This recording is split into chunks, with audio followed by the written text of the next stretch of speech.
Je m'appelle Lilian, je suis étudiant en droit et j'ai 25 ans.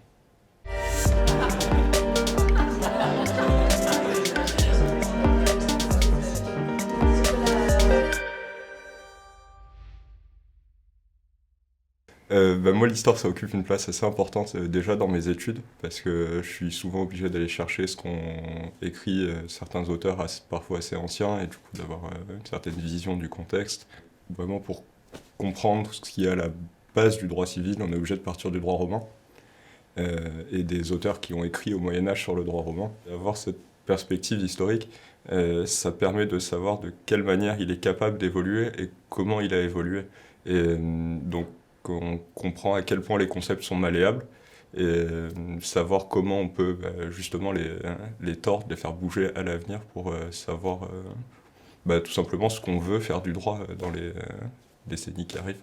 Mais sur du droit civil et sur de la théorie du droit civil, on est vraiment obligé de faire de l'histoire en fait.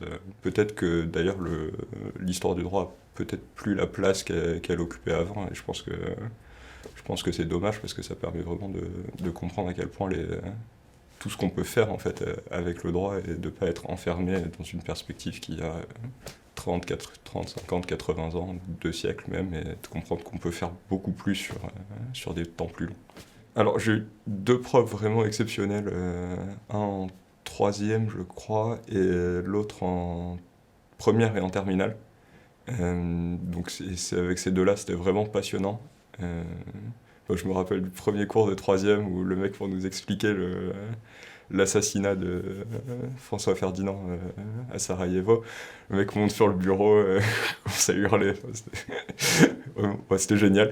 Je pense vraiment cette capacité à rendre ça vivant et à ramener à la vie en fait ce qui est passé, je pense que c'est ça qui fait toute la beauté du truc en fait. Si je pouvais choisir du coup le prochain thème des rendez-vous de l'histoire, je pense que ça serait intéressant de traiter la notion de migration, puisqu'on va, enfin, avec le réchauffement climatique et la crise climatique, on va devant justement d'une période inédite en fait de réfugiés. Et je pense que justement ce serait intéressant de traiter cette notion-là, comment elle a été perçue dans l'histoire pour éclairer l'avenir, on en revient à ce qu'on disait au début.